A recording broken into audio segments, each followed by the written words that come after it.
Hello, everyone. Thank you so much for joining us on this Friday afternoon. We are so excited to have you here today. We are joined by Lucy Castro and by Stephanie De La Osa. They both work in the sales team for ESRI. And we're very excited to have them here today. They're going to be talking about purpose-driven leadership. And just a note, if you have questions, you are welcome to put those in the chat.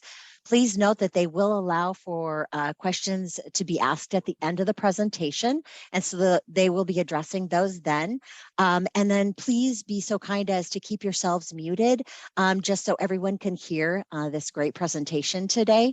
And my colleague, Kirsten, will be monitoring the chat. So again, if you have any questions that she can address or help you with during the presentation, she'll be happy to do so.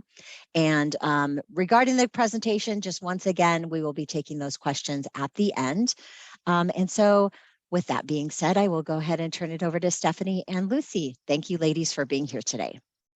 Thank you so much, Molly, for having us. We're really excited to be included in this and to have the opportunity to talk with all of you.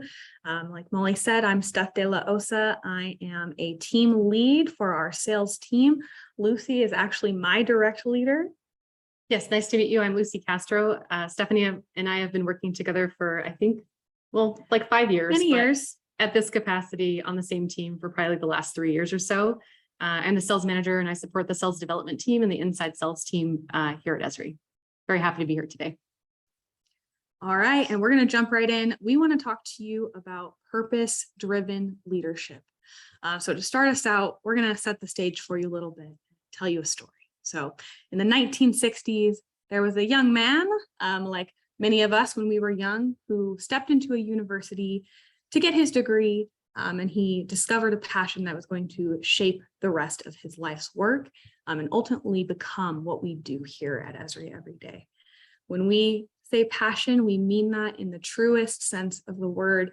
Our founder is quoted as saying that when he discovered GIS, he was so excited about the possibilities that he couldn't sleep. It was waking him up in the middle of the night. I think most of us in college were not bolting up in the middle of the night thinking, oh my gosh, I'm so excited about what GIS could do, but he was. We're here to tell you how he has effectively changed our organization from a small GIS consulting firm, took his experience with his family's small business, a great education that he got from various institutions, and he completely transformed how we interact with our world. We're going to give you just a little bit more history of our company. Meet Jack and Laura Dangerman. The two of these folks got together in the 1960s. They are married and they brought such great equal contributions to what ESRI would become.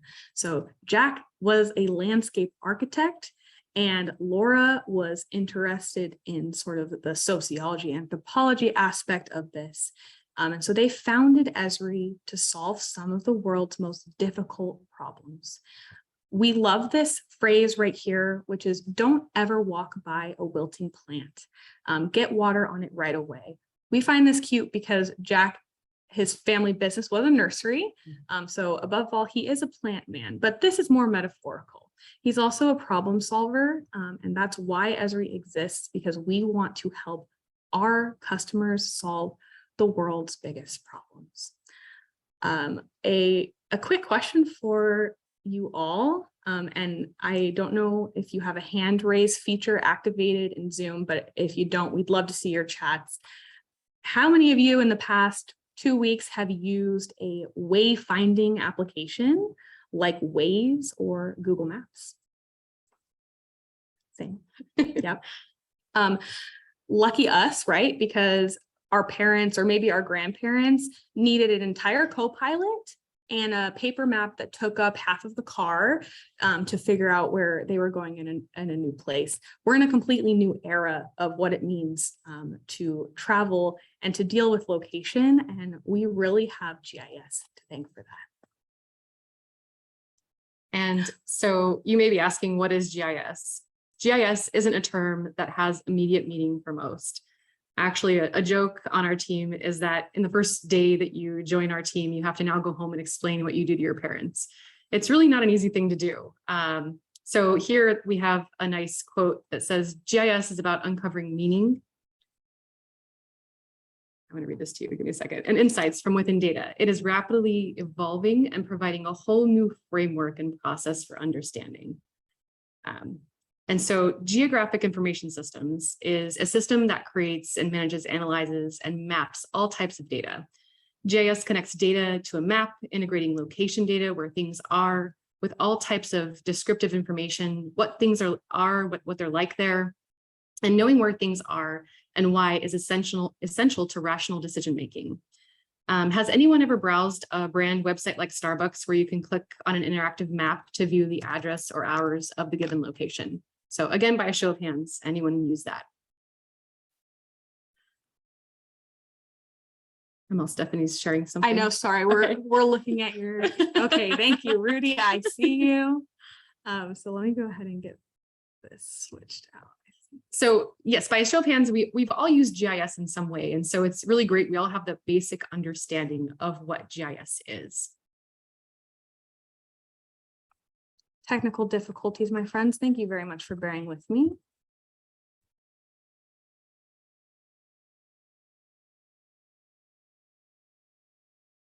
No worries. We totally understand how that goes. We do have the wrong slides.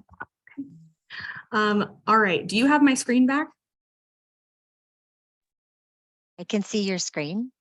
I can see the quote, the GIS quote. Okay, perfect. Great. So I'm ready to go on to the next slide. Okay, perfect. So the power of GIS is really limited by only the imagination of those who use it. I'd like to say that the same is true for leadership as well. So GIS can be used to identify problems, respond to events, monitor change, perform forecasting, and understand trends. So when you think about leadership really is limited to the imagination of those using it.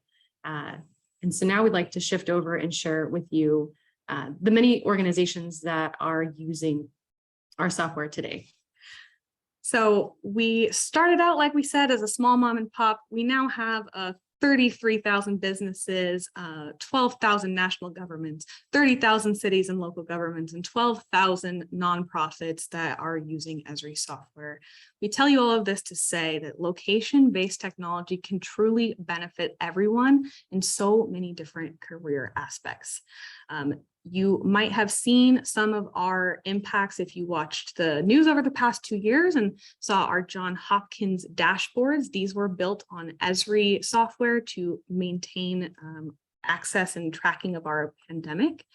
But in addition to that, we had some really exciting applications in the space of equity. So the city of Austin, they started out with this map that they created to plan out where they were just going to put some trees.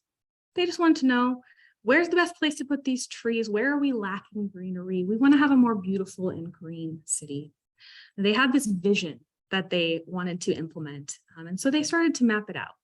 And as they did that, they immediately realized that there was a connection that they had missed before. And it's this.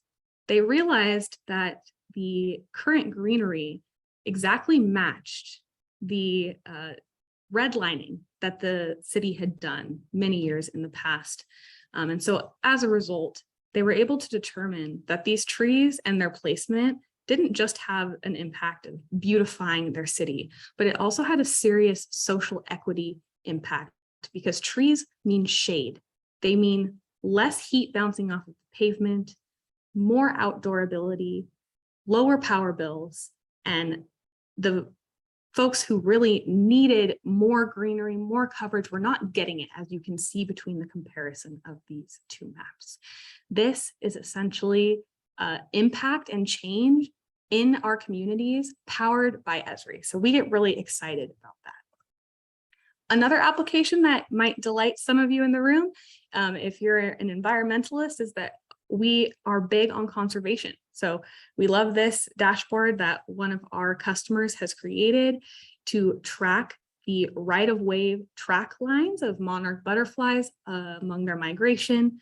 This is something that we can do to make sure that we're putting in correct habitat corridors, etc.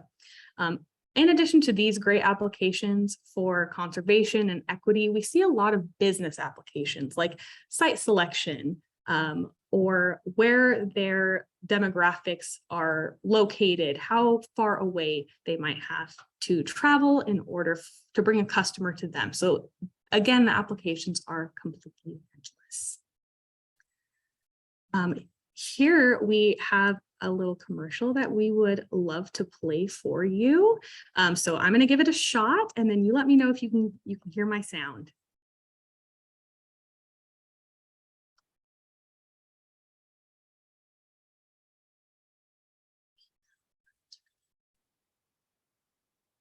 No, we had to share something. Nothing? It's okay. We can share that later. That's We okay. can move on.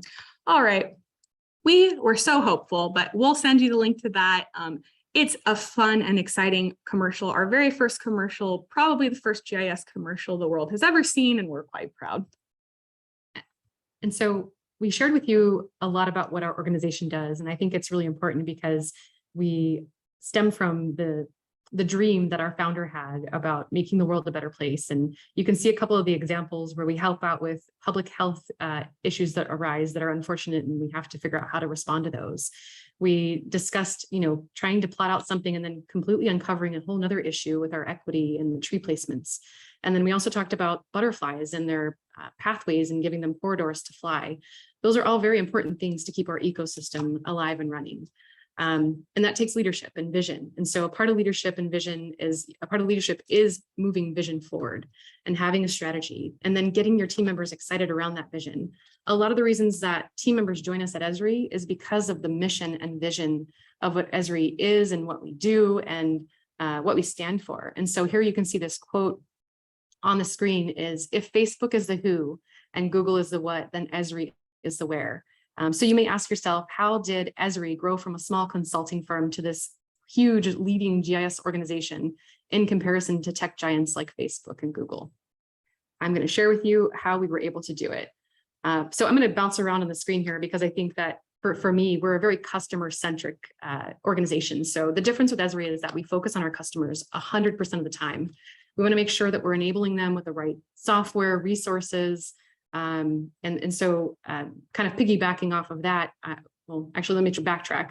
We're also not publicly traded, which allows us to focus on our customers. So we're focusing on our customers versus our stakeholders, which is really important, which allows us to then invest 30% of our revenue in research and development. It's really important, as you know, with technology, laptops, cell phones, software gets outdated really fast. And so we have to make sure that we're continually research and developing on these things so that we can stay up with what our customers need us to do and what tools they need in our software. We also take a team of teams sales approach here at ESRI very literally. If a customer calls in and I don't know the answer, I can get our product teams, I can get a solution engineer involved. We're a very collaborative organization that makes sure that, again, we're focusing on the customer. And anything that our organization does, we have a triple bottom line. And what that means is that we're very cognizant about the economic, the environmental, and the social impacts that we have on creating our software and the work that we do and how we're supporting our customers also make those impacts in the world as well. That's important to us because there's a lot of different things that drive people to join an organization and to stay in an organization. As business students, many of you, I'm sure you understand the impact of turnover at an organization and how difficult it is to train and to onboard. And that can be especially true in the world of technology. Things move fast, they change very quickly. And so we need a lot of motivation to keep things running, to keep our team members excited. And I certainly did not wake up the morning after I graduated from college and say to myself, I want to go have a career selling stuff to people. I have to admit to you, that was not what I thought I wanted to do with my future.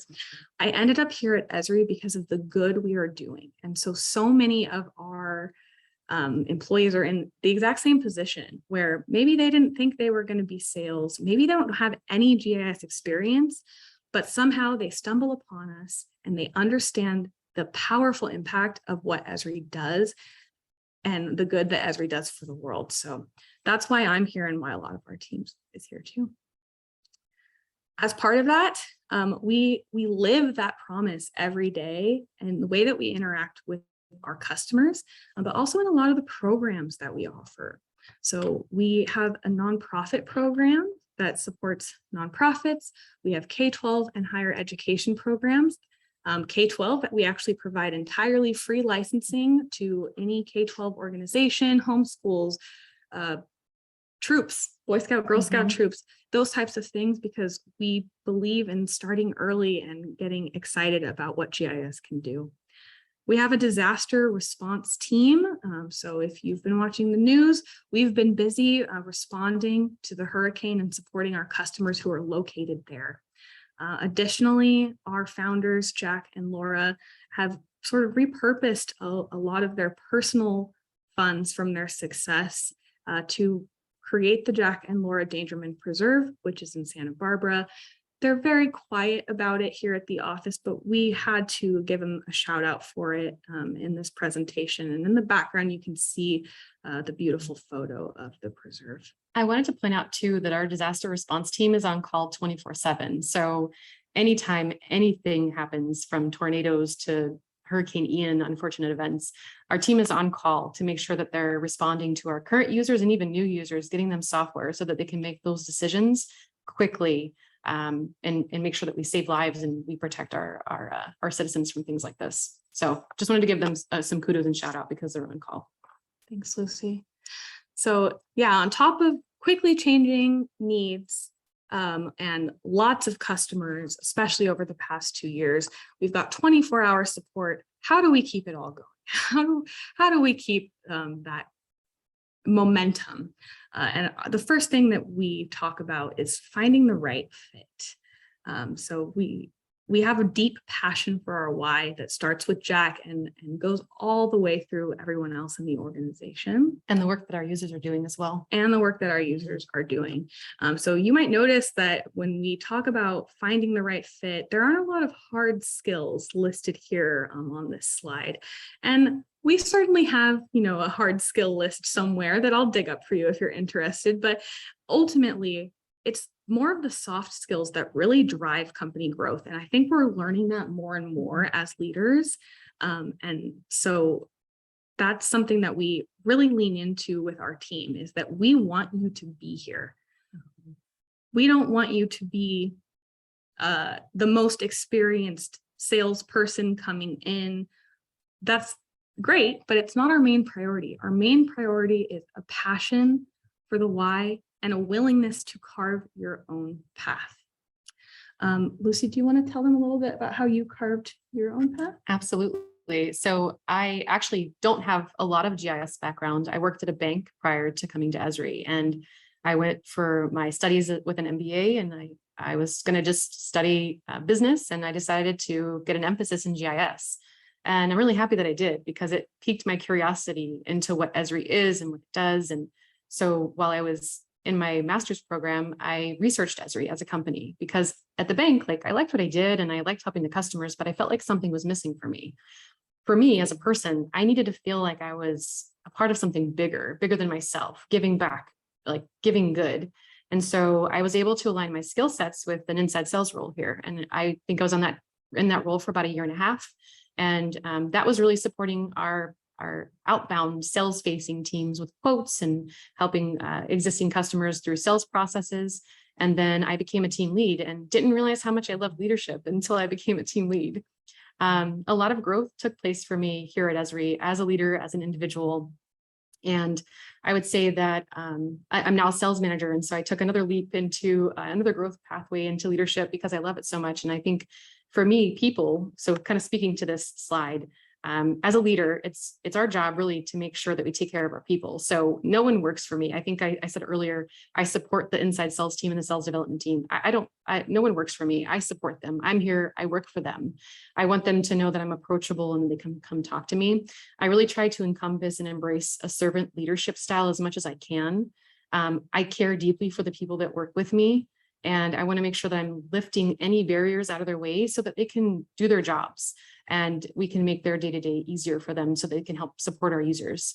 Steph, do you want to talk a little bit about your journey? Yeah. Like I said, I was not on a sales pathway. I was a customer service representative actually here at ESRI. I got my foot in the door. I was delighted to have been able to do that. And I worked with Lucy. I was her counterpart on the other side of the house when she was an inside sales representative. When Lucy moved up and became a team lead, someone on her team reached out to me and said, look, I know you don't think that you are made for sales, but I think that you are, and wait until you hear who just got promoted to be our new team lead. So I interviewed with Lucy and have gotten to benefit from her being a step ahead of me in our career growth processes. And that's one of the most important things that we've realized about being a leader, is that when somebody walks in the door, it's really the core of our job to find out what makes them tick, and to really develop those skills in them so that they can become more than they maybe anticipated that they would be of themselves. So we're finding those strengths and bringing them out in people. Part of that for us is also permeates the way we talk to our customers. So we have a really cheesy line that we've always attributed to Jack. However, Jack says he heard this from somebody else. He just doesn't know where. So in all fairness, we're not going to attribute this one to him, but someone at one point told him, Jack, be interested, not interesting. And that is the core of how we train our salespeople, is if you're spending all of your time talking about our software and what it does, you're being interested. But are you being interested in the customer, in their goals, in their needs, in the changes they're trying to make? So in many ways, as an organization, not only do we develop leadership as named leaders, but we're also leading our customers to try to figure out what they can do next, do better, to expand the use of GIS, to expand what they're actually accomplishing as a team. So something that Jack says that we agree with wholeheartedly is that I'm hunting for people who would be a good colleague or a teammate, not somebody who works for me. Very true. And so Stephanie mentioned that you didn't see a whole lot of like hard skills on that last document, but these are some of the things that we measure our teams to. We'll talk about measurements and things in a little bit in SMART goals, but when it comes to managing and enabling a team, I think having really specific measurable goals are really important. And these are some of the things that we measure our team to. And so we actually craft what's called a SMART goal. It's specific, measurable, attainable, and time bound. And so we can give you an example of that during question and answer time if needed. But the things that we focus on as far as competencies go for individuals, including ourselves, is our ability to communicate and collaborate, focusing on customer success, driving results, innovating and adapting, learning and growing, and acting with integrity. And so I think the act with integrity, I want to go there because this is a competency that's been kind of hard to provide feedback to, because you're like, yeah, you either do or you don't. But when you look at this from a granular level, it's things like, are you using the company's resources wisely? So, I spending too much time on a specific project or task? Should I be focusing my time elsewhere? And so those are things that are really good to know. Learning and growing. How are we helping each other learn and grow in the team as individual contributors, as leaders? How are we continuing to, we'll use the terminology later, but everboard, how are we continuing to learn to be more effective leaders, to support the team members that we have doing the jobs of inside sales? Innovating and adapting. Change is inevitable. So how are we embracing change? How are we rolling out change? I think that's really important for leadership, is to understand that change is inevitable. At some point in your career, you're going to experience a change process that not everyone agrees with. And I think that it's really important to have the tools and resources so that you can communicate that change effectively to your team, so that you can understand some of the gaps and some of the issues with the change, and also be able to help support them through that change, because sometimes changes just need to happen and we need to make sure that we're listening attentively and helping our team members do that. Driving results. Companies, we're a company, we need to make money. It's not our primary focus, but we need to keep the doors open and the lights on. So what are our team members doing to drive results? So depending upon the organization that you work in, you may have a sales target or an activity target or customer survey targets.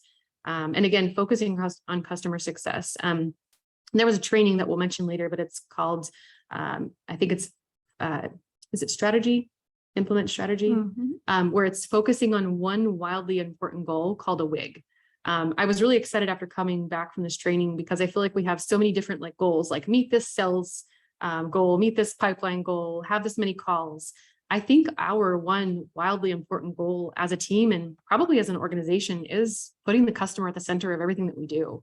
That is our WIG. So if you can figure out what your WIG is in an organization, the better off you are, because then you can hold team members to be accountable to what they're going to contribute to move that ticker one step closer to your goal.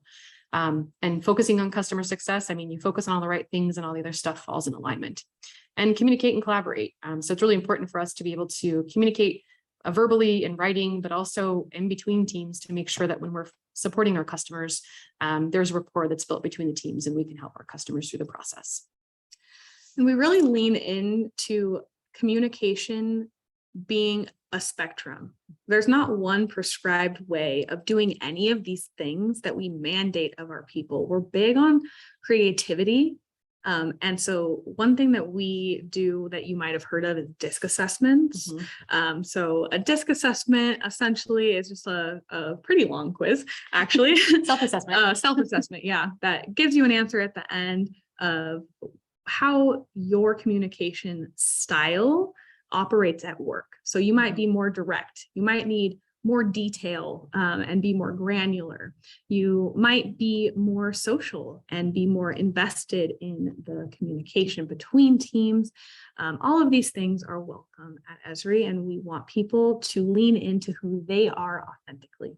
Absolutely. I would say that that's also like the DISC assessment's a really good resource for us to use as leadership as well, because it not only tells us how we work, but how our individual team members work, what their preferences for receiving feedback and coaching and recognition.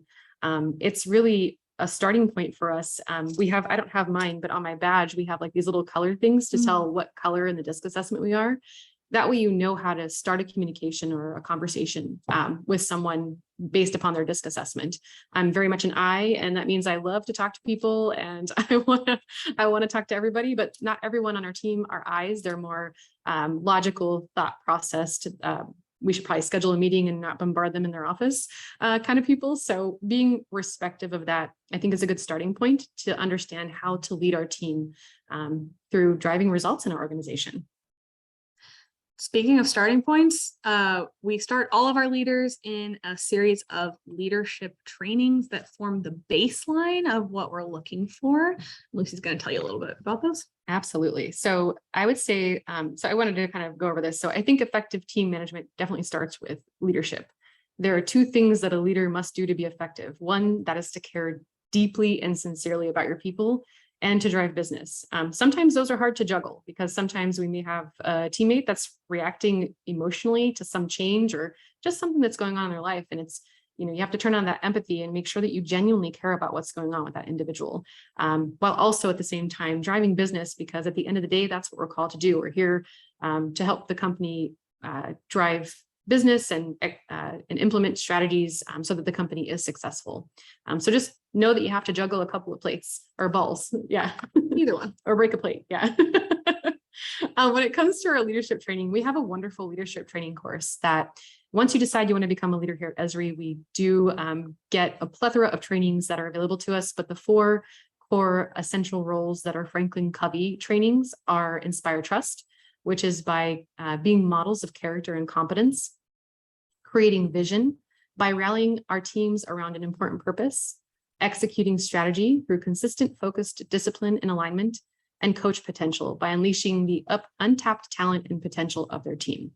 So I want to pause here and say that these are all great trainings, and the return on investment in training is how you apply what you've learned. It's really important to come back with that excitement from the training and say your 1 or 2 takeaways and how you're going to implement those takeaways. I would say also when it comes to this training, building trust with your team is the first and foremost thing that you should do. There's an analogy that we heard that working with your team and building trust is kind of like deposits at a bank. You have to deposit enough time. So through recognition, you deposit, you give praise, but at some point you're going to have to take a withdrawal from that bank. And that means sometime I may have to ask you to do a project or a task that you're not particularly excited about, or I may have to provide you coaching that's tough, or just a tough conversation to have because I have to address your performance. And so we want to make sure that we're building that trust with team members so that we're able to navigate in and out of conversations and driving results within our organization as quickly and as smoothly as possible. But trust doesn't happen overnight. No, it definitely doesn't. And trust is partially availability. And so something we do often is we have regular one-on-one connects. As I'm sure you can imagine, we, like every other organization, went through some pretty intense transformation over the past 2 years. We went from being a fully brick and mortar type of organization. Our campus is very college campus-esque. We are very collaborative as a group, and all of a sudden we were all in our individual homes, in a room somewhere, trying to continue to maintain that connection.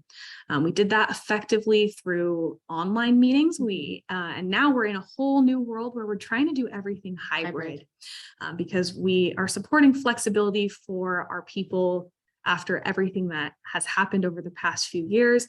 And we're also looking to get back to what we sort of reluctantly call our new normal. So we have our team meetings in person. We also call people in so that they can join from wherever they are. We have regular team building activities. And through all of that, we're really trying to make connections with our team members so that we can also develop our own brand of leadership. Our goal here is not just to be managers, not to follow a prescribed list of actions and forms, but to really take the leadership training and the experience that ESRI offers us and to combine that with our own authentic self to bring our own leadership brand to our team. Also, too, tagging on to trust, it's not even just about us building trust with our team members. It's about our team trusting each other, too. I think that we have a really good culture here on our team. Our inside sales reps trust each other immensely. We're very much a family. And I think it's just a really nice, it's a nice culture to be in. It's taken a lot of time to get to this point.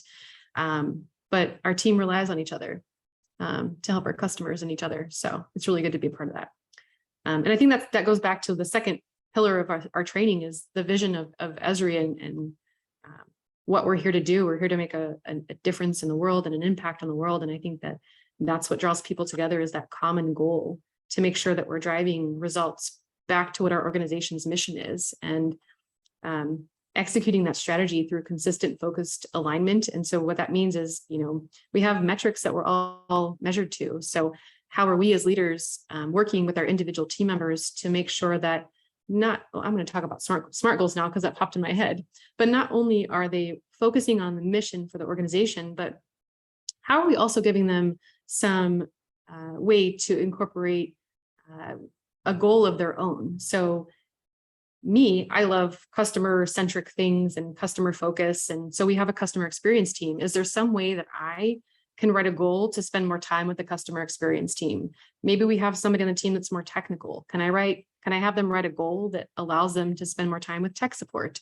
So how do we encourage the team to not only just focus on the mission at hand to get the organization's goals met and our objectives met for the company, but how can we help fill their bucket too in the same space? And I think we do a pretty good job making sure that we encourage individual career pathing, because everyone's career pathing is different. And so I want to pivot over now into career pathing conversations, which take place on a regular basis. And at ESRI, because we are a private organization, is it not linear? It's like you don't go to this, to this, to this. It's kind of where your career pathing takes you is based upon your interests and excitement. Choose your own adventure. Yes. We'll call it. Would we have time for a quick question that would be We sure applicable do. to what was just, okay, so Joanna brought up, is there an emotional intelligence training for team members to better the way they receive and respond to different situations? Yeah, we do the EQ training. I think it's not ours. It's not proprietary. It's through also Franklin Covey. I think it's a Franklin believe. Covey. We have a lot of Franklin Covey trainings. And I think that might be, yeah. But yes, we are simultaneously trying to develop, of course, ourselves as leaders, the next generation of leadership, and also help our team, many of whom are just starting out their careers, navigate the new challenges of having these types of emotional discussions in a business setting. So we do send folks off to emotional intelligence as they find that that's something that they're interested in digging into. My other favorite training to address, I would say, like your crucial conversations. So there's a training called Crucial Conversations that really breaks down when the stakes are high in a conversation, how to navigate that conversation, because at the end of the day, it's because the stakes are high because someone's deeply invested in something. And so it walks you through the process to make sure that when you leave that conversation, it's a business conversation, nothing personal, and that you can kind of remove the emotions out of that conversation. And so I would say that's a growth area that I continue to have as a leader, is when I do get put into those situations where the stakes are high and the emotions are high, de-escalating that as quickly as possible. And that comes with role-playing, practice, and experience. So it's not something, again, that develops overnight. Lucy, is Crucial Conversations based on the book? It is, yes. Excellent. Great book. Yes, wonderful. It's one of my go-to tools. Yeah, we love that one. And it's also about validating emotions that people have, because there's a perhaps old school viewpoint of emotions don't belong in the workplace, but we just spent 20 minutes telling you how much passion matters to us and creativity, and you can't foster those things without allowing people to care. And when you care deeply about the work that you're doing, change hits you differently than if you are just following a process. Maybe it's going to annoy you a little bit to use a new system. Those aren't the types of change management conversations we're having with our teams. We're having these conversations of making really big changes in order to help them do better, to help our customers do better. So it's all about leaning in to that emotion in a certain way. Thank you for that. Yeah, absolutely. Thanks for asking. That's a good question. Thanks, Joanna. And the training the training that you mentioned before was Franklin Covey training for leadership? Correct. Excellent. Yeah, Thank it's you. a wonderful training series. And we have a bunch of other trainings too. We were going to incorporate the map of because it's called Mapping Your Way as an ESRI Leader. And then we have a map, and then we can't have, help it. Yeah, everything's a map. But we have a really nice map to map out pre-training. So before we actually attend the 4 essential roles individually, we get the 4 essential roles training, which preps you for what the 4 roles are. And then we have the emotional intelligence one is listed as a subcategory. Situational leadership is also a very, one of my favorite trainings I attended, because we onboard a lot of team members, and that's Stephanie's specialty, by the way. She's our onboarder on our team. But when we onboard people, not everyone learns in the same process. You can create a wonderful onboarding plan, have everything mapped out, but if it's not tailored to the individual in the way in which they receive and comprehend and learn things, it's not going to stick. And so we've had to learn to pivot to different learning styles throughout the last couple of years, specifically working in this virtual environment. I think that was probably one of the biggest growth parts for us, is we pivoted to a remote environment, and we all of a sudden had 7 new team members to train, and we had nothing planned to train them remotely. But I think we learned the most about ourselves, how resilient we are, and how we were creative and leaned on each other and trust each other. I mean, it wasn't just a leadership team onboarding these individuals, it was our entire team helping with this uplift. So it was a really great experience to go through. I think that's Excellent. a perfect segue to this bit, which is forward momentum. Our team members, we are a growth team. And so one of our biggest goals is to continue to help people move forward. And at some point we realized that no matter how hard we tried, we are 2 people. Technically there's 4 of us, but Yes. we're 4 people who lead this team, and we can't do it all alone unless we don't want to sleep anymore, which we do. Yes. And so we started to lean more and more on our team, and we have a very peer-to-peer onboarding system in place. So in addition to what we already mentioned before, which is our mission, that's a big motivator and keeps the forward momentum going, because we're always trying to improve, to do the next big thing. And that can be exciting, that newness. But the onboarding additionally never stops. So technically it's 6 months long. And at that point you transition to what we've started calling everboarding, because you never stop learning here. And that's not just because the software changes quickly. It's also because we value the individual so deeply. So we have 28 different inside sales representatives on our team. Each and every one of them have a slightly different way of accomplishing our shared vision. And we need all of those different ways to succeed. So we like to connect our team members so that they can share with each other what they've learned, and also help each other move from role to role, just like Lucy did for me as her customer service rep. As part of that, we let people get really into whatever they're interested in. As Lucy mentioned when we were talking about SMART goals, we have sort of a free-for-all goal, which is what are you super excited about that you want to focus on? And so for me, that was onboarding, which is what led me here to leadership and to training. We have other team members who have gotten invested in some of our new digital platforming. We potentially have whole new ways opening up there for them in the future also. So it's about the red thread. I don't know where I picked this up from. It was a podcast, but in the podcast it said, what is your team member's red thread? I still haven't found the book. But if you pull on that red thread, so if I know that you're really excited about this one aspect of the job or this project that you got to be a part of, how can I pull on that red thread to give you more of what you like? And I wanted to kind of piggyback off what you were saying and say that I was doing some research and some reading. Employee engagement is the most important thing to focus on. If your team members are not engaged in what they're doing and they're checked out, there's this new thing going around about, what is it called? Quitting on the job? Quiet quitting. So yeah. that's a real thing. Retired in place is another way of saying it. Yeah. Yeah. And so it's a very real thing that can happen, and it can affect the morale of your team. If you're not paying attention to these things, your team members are. And so if you have a big enough team, they start talking to each other, and it creates a negativity and it lessens the morale. So I think it's really important for us as leaders to make ourselves available as much as we need to for the individuals based upon their learnings. So if they need more of me, that means weekly or biweekly or monthly, I need to make myself available. So if I can't do that, I need to figure out how I can get there. Also too, I need to figure out what motivates you.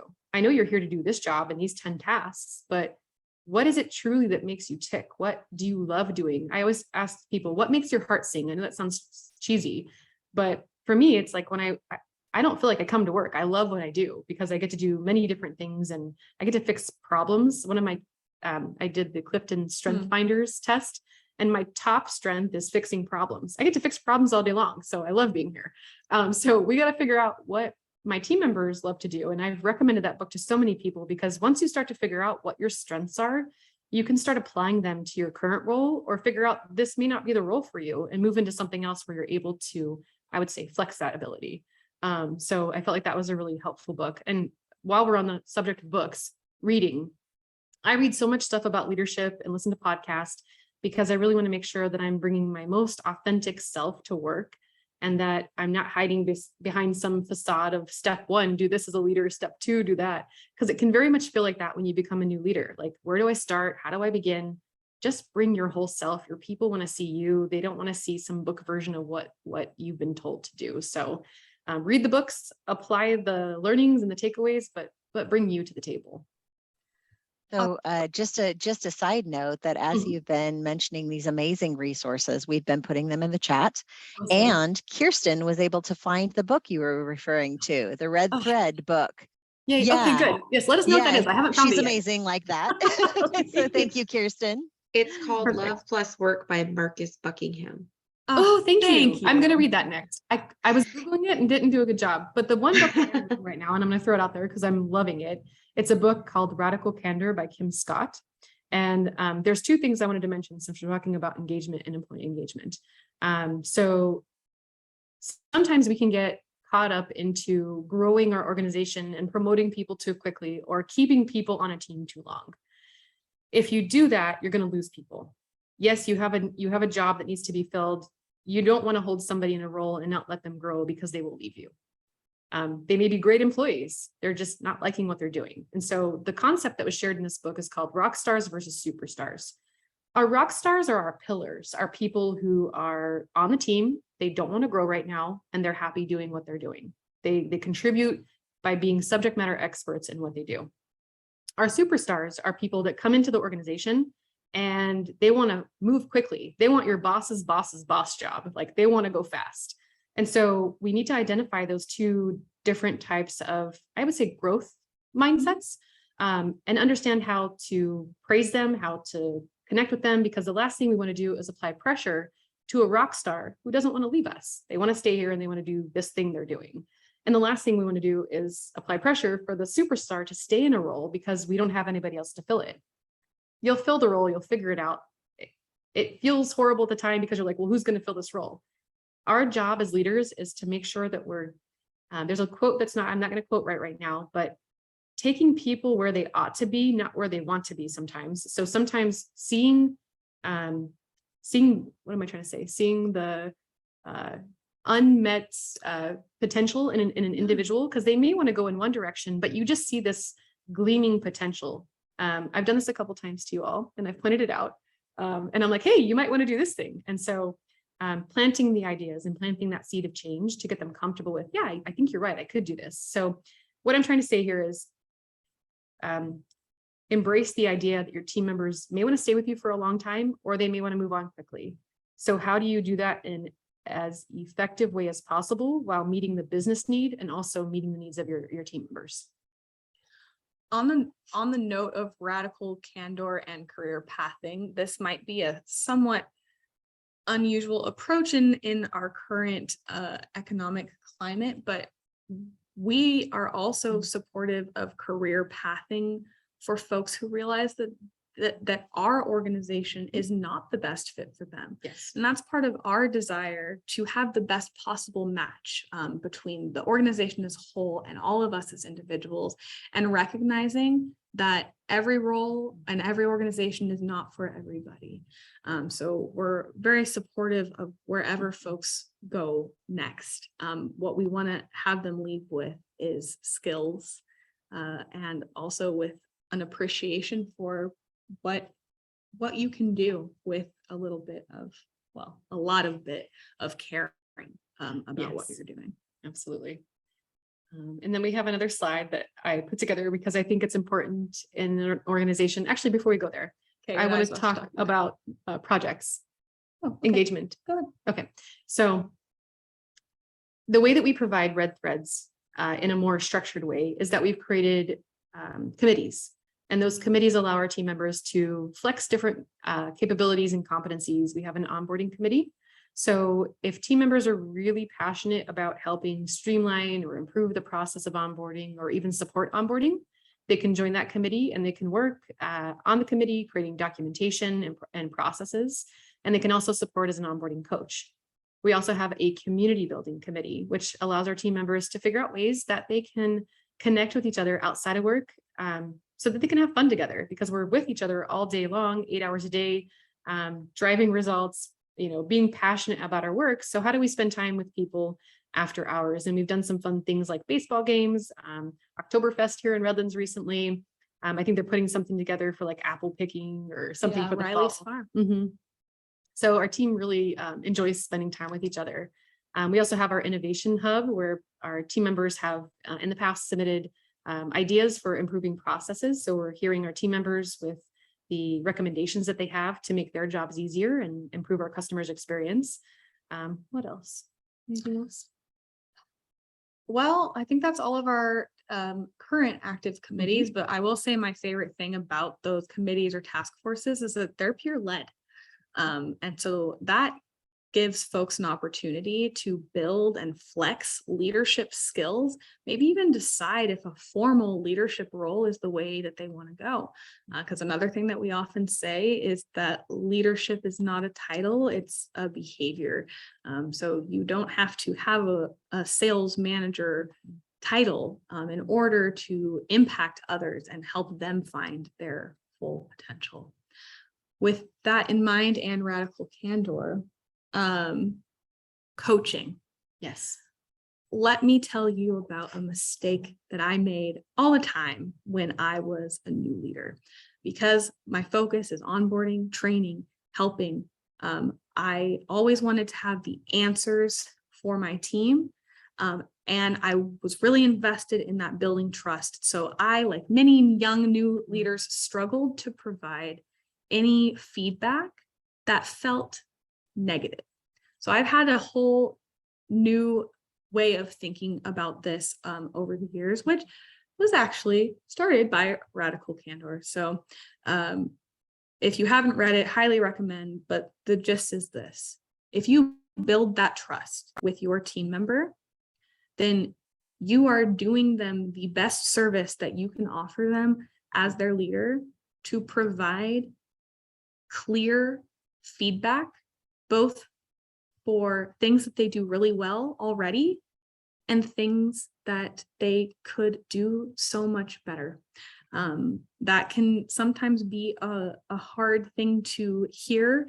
And we don't want radical candor to be confused with tough love or anything like that. We really want it to be. It's not a way to be mean to somebody. Right. Yes.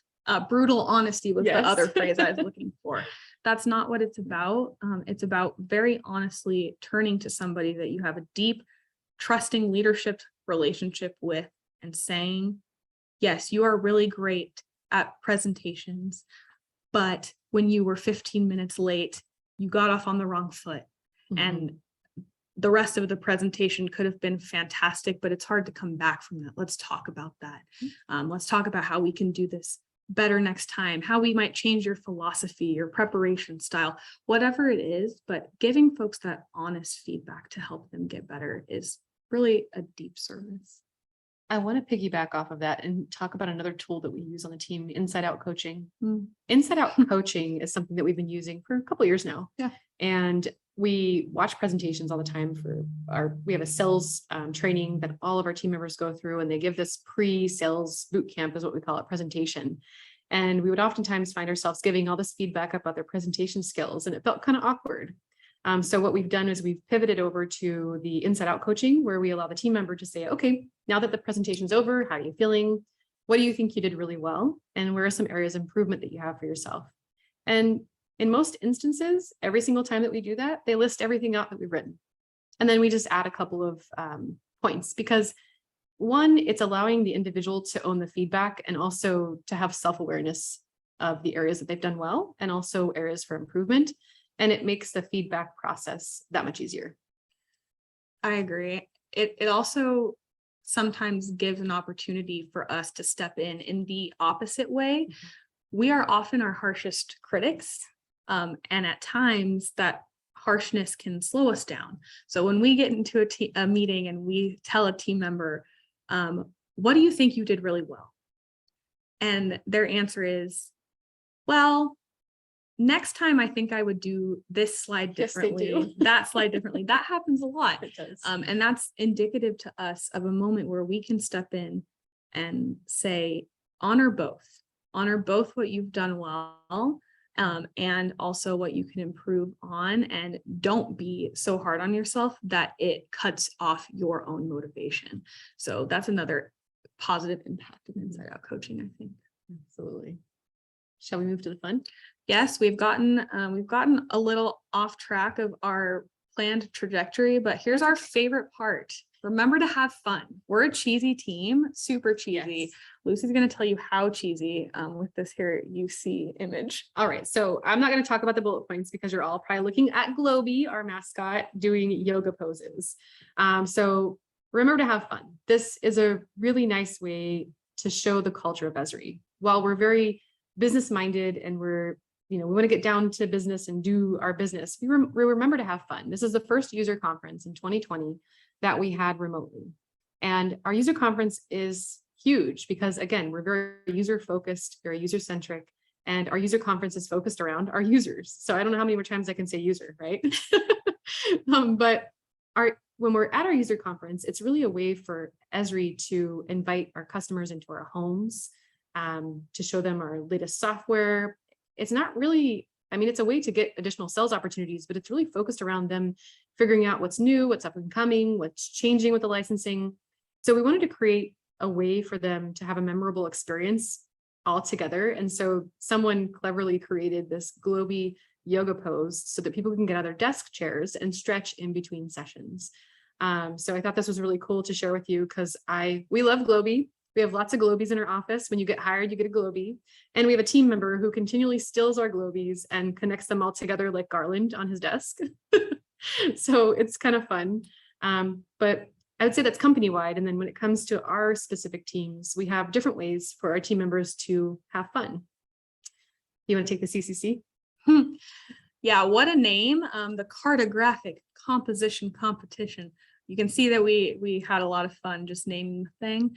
But fun is something that we use to give people motivation to do things that they might not otherwise. So the CCC is actually about taking a pause from focusing on customers and using our software yourself.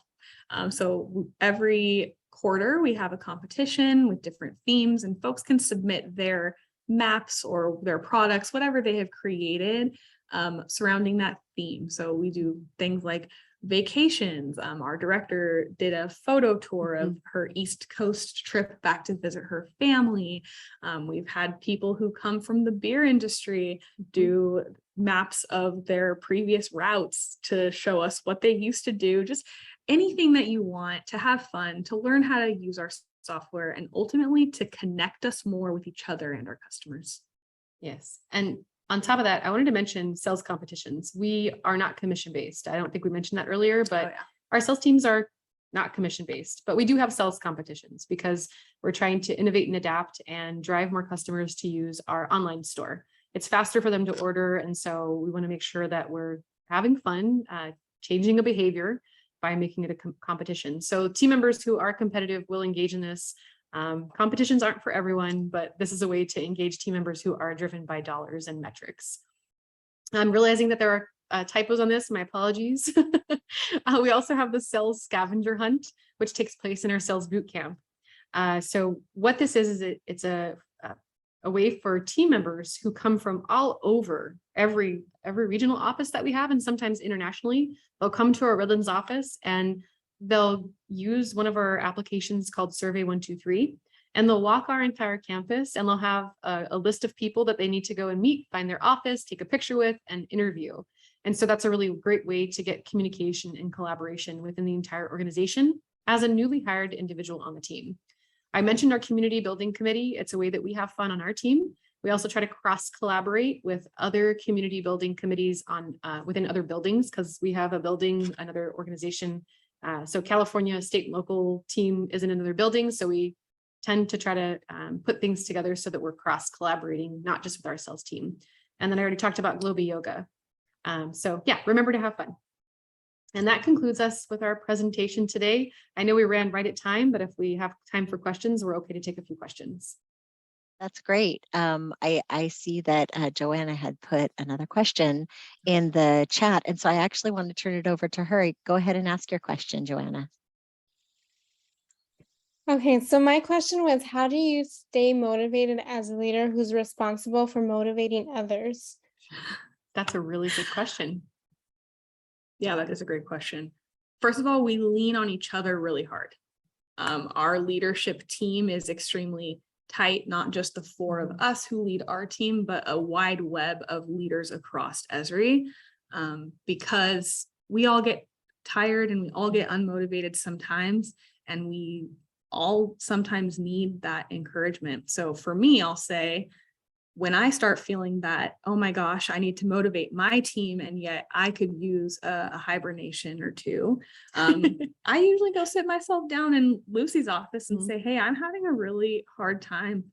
I can't get it together today. I don't want to do this. Mhm. I'm not motivated to make this change. And then I step in and I say, what can I take off your plate to relieve some of the pressure? Because being in a leadership role is not always easy. It's not always sparkles and rainbows. Not everyone is doing well, and you have to get that tough coaching in there. And I would say having a good support system, and even sometimes looking for mentors outside of your direct team helps, because it provides a different perspective. Because Stephanie and I deal with the same stuff every day.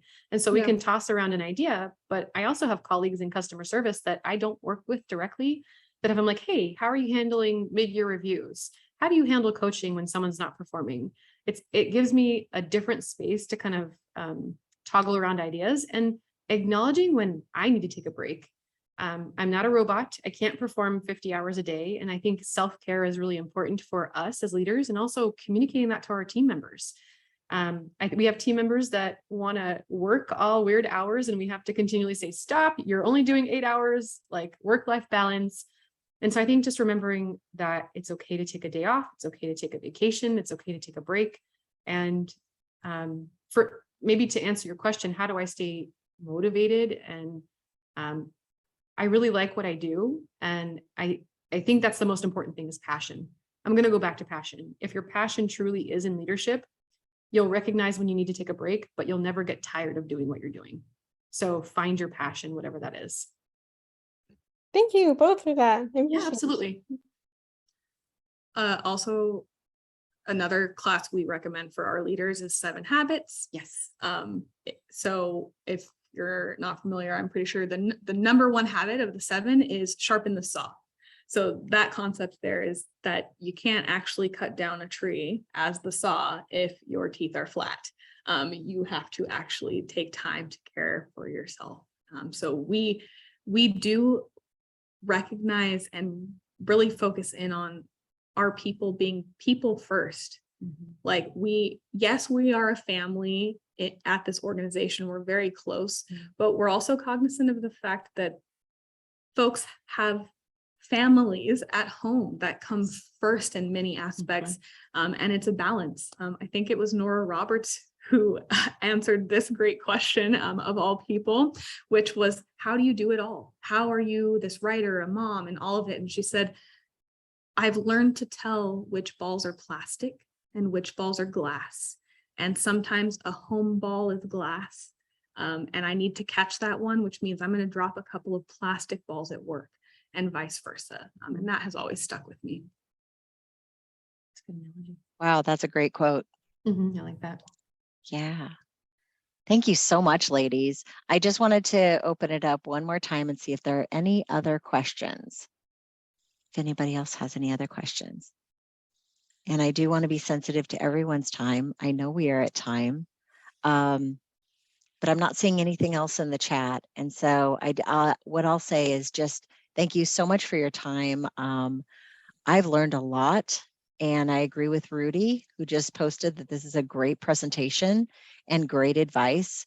And I just want to remind everyone, we've actually put all the resources mentioned in the chat, so please check that out. And Stephanie and Lucy, thank you so much for sharing your valuable time with us today. We really appreciate it.